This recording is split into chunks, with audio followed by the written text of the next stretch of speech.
আসসালামু আলাইকুম। আনসারদের খেলা শেষ, ডক্টর ইউনূসের খেলা শুরু হয়ে গেছে। একেই বলে ওস্তাদের মাস শেষ রাতে।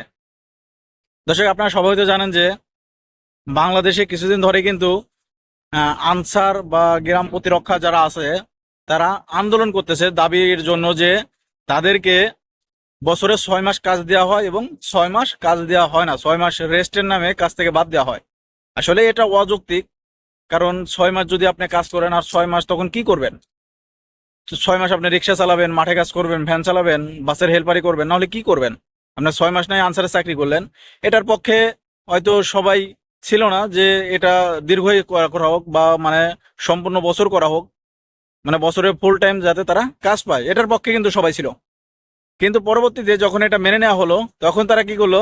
তাদের চাকরি স্থায়ীকরণ করতে হবে, তাদেরকে সরকারি বেতন ভাতা সহ যে যে সুবিধা আছে সেগুলো দিতে হবে। আসলে এটা যখন মানুষ বোকার শহরে বসবাস করে বা বোকার স্বর্গে চলে যায়, তখন কিন্তু এরকম চিন্তা ভাবনা করে বা এরকম আবদার নিয়ে আসে। তাই এখন কি বলবেন? মানুষ সারা জীবন পড়ালেখা করে, পরীক্ষা দিয়ে, ভাইবা দিয়ে তারপরে কিন্তু চাকরি পায়, তারা বেতন ভাতা পায়। আর এরা মানুষের সুপারিশে বা কোনো না কোনো ভাবে ঢুকেছে। এখন তাদের 6 মাস থেকে 1 বছর করা হয়েছে, এটা আসলে সবাই মেনে নিয়েছে যে এটা করা দরকার, কারণ 6 মাস তাদের ফ্যামিলি আছে, 6 মাস চাকরি করে তার ফ্যামিলি পোলাপানের লেখাপড়া সবকিছু চালানো সম্ভব নয়। এটা মেনে নিয়েছে, কিন্তু এখন তো যেটা আবদার করেছে এটা তো আর মেনে নেওয়া যায় না। আর এই ঘটনায় তারা যখন সচিবালয় ঘেরাও করলো, সচিবালয়ে আহ আপনার যে উপদেষ্টারা আছে, নাহিদুল ইসলাম এবং তার দুই বন্ধু হাসনাত আব্দুল্লাহ, সার্জিস আলম, তাদেরকে অবরুদ্ধ করে রেখেছিল।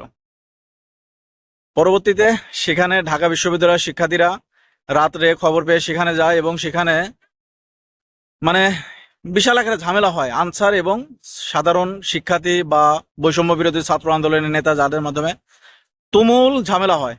পরবর্তীতে অনেকের হতাহতর ঘটনা পাওয়া গেছে, অনেকে হসপিটালে আছে, অনেকে নাকিও পরকালেও চলে গেছে, এরকমও ঘটনা শোনা যাচ্ছে।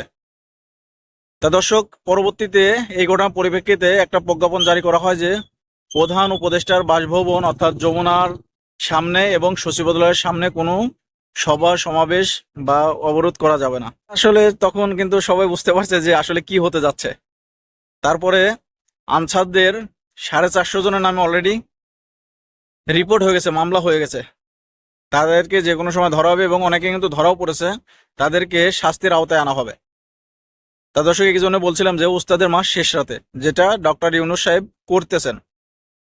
আবার এদিকে ডক্টর ইউনূস কিন্তু যখন আপনার বন্যায় অন্য অন্য রাজনীতিবিদ বা অন্য অন্য নেতাদের দেখছি যারা খালি ঘোরাফেরা একুল ওকুল সেকুল বিভিন্ন বক্তব্য দিয়ে সময় কাটান, আর ডক্টর ইউনূস কি করলেন? 1000 কোটি টাকার তাম তহবিল গঠন করলেন।